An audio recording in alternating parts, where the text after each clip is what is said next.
Hi Lathika, வணக்கம். இந்த video நம்ம என்ன பார்க்க போறோம்னா, சிம்ம ராசிக்கு வக்ர சனி பலன் எப்படி இருக்க போதுன்னா இந்த வீடியோ ஃபுல்லா நம்ம பார்க்க போறோம். ஸோ இந்த பயிற்சி வந்து 4.5 மாசம் நடக்கும். ஸோ இந்த வருஷத்துல வந்து ஜூன் 29லேருந்து நவம்பர் 15ஆம் தேதி வரைக்கும் நடக்குது. ஸோ நீங்க இந்த வீடியோவை இப்படியே பார்த்துக்கிட்டு இருக்கணும்னு இல்லை, நான் ஒரே ஒரு இமேஜ் தான் போட்டிருக்கேன். இந்த வீடியோவை நீங்க நல்லா காது கொடுத்து கேளுங்க. அப்பதான் நான் என்ன சொல்ல வரேன்றது விஷயம் உங்களுக்கு புரியும்.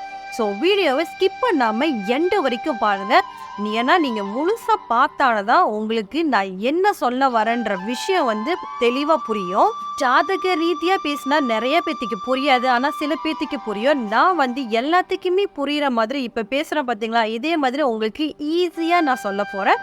ஸோ வாங்க நம்ம வீடியோக்குள்ளே போகலாம். இப்போ நான் சொல்ல போகிற இந்த வக்ரம் வந்து ராசிக்கு பொருந்துமா இல்லை லக்னத்துக்கு பொருந்துமான்னு சொல்லி நீங்கள் கேட்டிங்கன்னா, நிறைய வந்து லக்னத்துக்கு தான் பொருந்தும். ஏன்னா லக்னம் தான் வந்து விதி. சனீஸ்வர பகவான் வந்து சிம்ம ராசிக்கு யோக கரணி கிடையாது.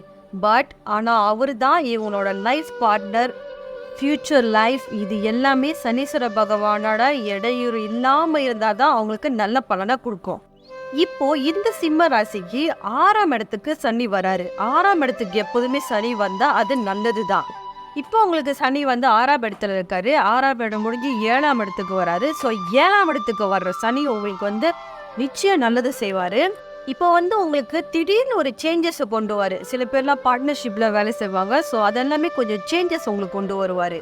சம்டைம் நீங்கள் பார்த்தீங்கன்னா ஒரு பர்சனல் லைஃப்பில் ஒரு டாட் உங்களை எடுக்க வைக்கும். அந்த டாட் வந்து உங்களை நிறைய யோசிக்க வைக்கும். ஸோ அதுக்கு வந்து உங்களுக்கு பாசிட்டிவான முடிவை கூட உங்களை எடுக்க வைப்பார். இப்போ நார்மலாக இந்த வக்ர டைமில் 7ஆம் இடத்துக்கு வந்தாருன்னா அது என்ன சொல்லுவாங்கன்னா, ஒரு சடன் சேஞ்சஸ், திடீர்னு உங்கள் லைஃப்பில் வந்து ஒரு பயங்கரமான சேஞ்சஸ் வரும். அது குட்டா பேடா அப்படி சொல்லி கேட்டிங்கன்னா அது எல்லாமே குட் தான். இந்த வக்ர நேரம் வந்து உங்களுக்கு ஒரு மாற்றத்தை கொடுக்க போகுது. ஸோ அதனால இந்த நேரம் வந்து உங்களுக்கு மாற்றம் வந்து நல்லது. இந்த வக்ர டைமில் உங்களுக்கு என்ன ப்ளஸ்ஸாக இருக்கும் முதல்லன்னு சொல்லி நீங்கள் பார்த்தீங்கன்னா, உங்களுக்கு இருக்கிற இடையூறு எல்லாத்தையுமே எடுத்துரும். நோய், மனஸ்தாபம், மன உறுத்தல், கஷ்டம், அப்புறம் என்னடா நம்ம என்ன செஞ்சாலுமே இது வந்து ஓக்கோட்டே ஆக மாட்டுது, என்ன செஞ்சாலும் அதுலேருந்து பணமும் வர மாட்டேது, ஒன்றும் வர மாட்டுது, இந்த மாதிரி இடையூறுகள் எல்லாம் இருக்குது பார்த்தீங்களா, இது எல்லாத்தையுமே ஒன்று அதை வந்து அப்படியே கழித்து எடுத்துரும். இப்போது ஒன்று வந்து உடஞ்சிருச்சு, ஐயோ உடைய போகுது அப்படின்ட்டுனா அதெல்லாம் கிடையாது. உடஞ்சிருச்சு, இப்போ வந்து அதை ஒட்டக்கூடிய காலம்.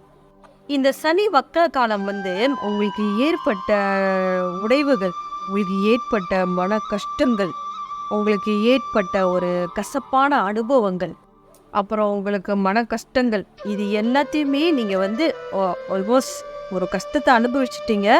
ஸோ அது எல்லாத்தையுமே சரி செய்யக்கூடிய காலம்தான் இந்த வக்ர காலம்.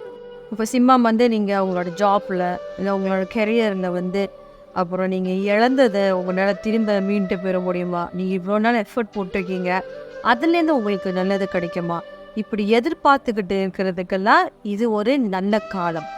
ரிலேஷன்ஷிப்பில் நிறைய சண்டை, நிறைய மன வருத்தங்கள், ஏகப்பட்ட வருத்தம், நிறைய மன கஷ்டம், மாற்றி மாற்றி ப்ளேம் பண்ணிக்கிறோம், உங்களை நீங்களும் அவங்கள நீங்களும்னு.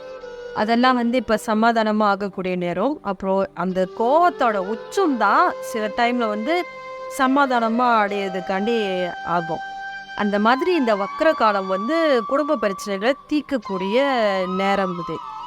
சிம்மம் உங்களுக்கு எவ்வளோதான் மன கஷ்டங்கள் இதெல்லாமே இருந்தாலுமே உங்களுக்கு வந்து இந்த சனி வக்ர நிலை வந்து உங்களுக்கு ஒரு நல்ல வாய்ப்பை வந்து அவர் கண்டிப்பாக கொடுப்பாரு.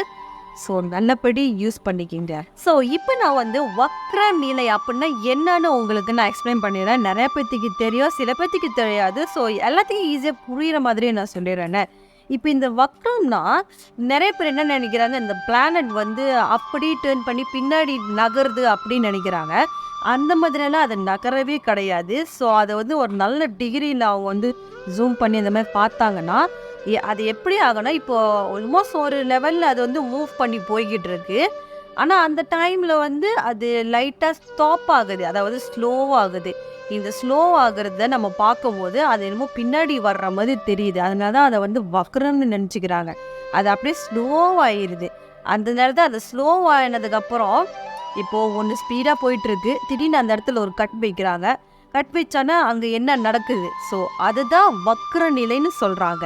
ஓகே, அடுத்து பார்த்தீங்கன்னா இந்த சனீஸ்வர பகவான் உங்களோட ஜாதகத்தில் வந்து அவர் அசுப கிரகமாக வரணும். அதாவது எந்த இடத்துக்குன்னா 1, 4, 7, 10 இந்த மாதிரி இடத்துக்கு அவர் வந்து அசுப வீடா வந்து அவர் சேர்ந்துட்டாருன்னு வச்சுக்கோங்களேன், அவங்களுக்கு தான் இவர் வந்து நன்மையே செய்வார். நீங்க நல்லா செக் பண்ணிக்கிங்க உங்களோட ஜாதகத்துல சனி திசை நடக்குதான்னு. யாருக்கெல்லாம் சனி திசை நடக்குதோ அவங்களுக்கு தான் இவர் இந்த விஷயத்தெல்லாம் செய்வார். ஸோ யாருக்கெல்லாம் சனி திசை நடக்கலையோ அவங்களுக்கெல்லாம் ஒரு 15-20% தான் நடக்கும். ஸோ உங்கள் ஜாதகத்தில் உங்களுக்கு சனி திசை நடக்கலைன்னா உங்களுக்கு வந்து இந்த வக்ர பலன் இருக்குது பார்த்தீங்களா, இது வந்து 15% 20% தான் நடக்கும். உங்களுக்கு தெரிஞ்ச சிம்ம ராசி யாராவது இருக்காங்களா? அவங்களுக்கு மறக்காமல் இந்த வீடியோவை ஷேர் பண்ணுங்க. அவங்களும் லைஃப் என்ன சேஞ்ச் பண்ணுமோ அந்த விஷயத்தை சேஞ்ச் பண்ணுவாங்க. நிறைய விஷயத்தையும் அவங்க தெரிஞ்சுப்பாங்க. ஸோ யாரெல்லாம் இது வரைக்கும் என் சேனல் சப்ஸ்கிரைப் பண்ணிங்க உங்கள் எல்லாத்துக்குமே ரொம்ப ரொம்ப ரொம்ப நன்றி. அப்புறம் சிம்ம ராசி நிறைய பேர் என் சேனல் சப்ஸ்கிரைப் பண்ணாமலே பார்த்துட்டு இருக்கீங்க. மறக்காம ஒரு சப்ஸ்கிரைப் பண்ண தட்டி விட்டுருங்க. அப்போ தான் நான் மேலும் மேலும் போடுற வீடியோஸ் உங்களுக்கு வந்து சேரும். அது மட்டும் இல்லாமல் அடுத்த வீடியோ போட எனக்கு கொஞ்சம் எனர்ஜியாக இருக்கும். ஸோ அடுத்த வீடியோவில் உங்களை சந்திக்கிறேன். அது வரைக்கும் பாய்.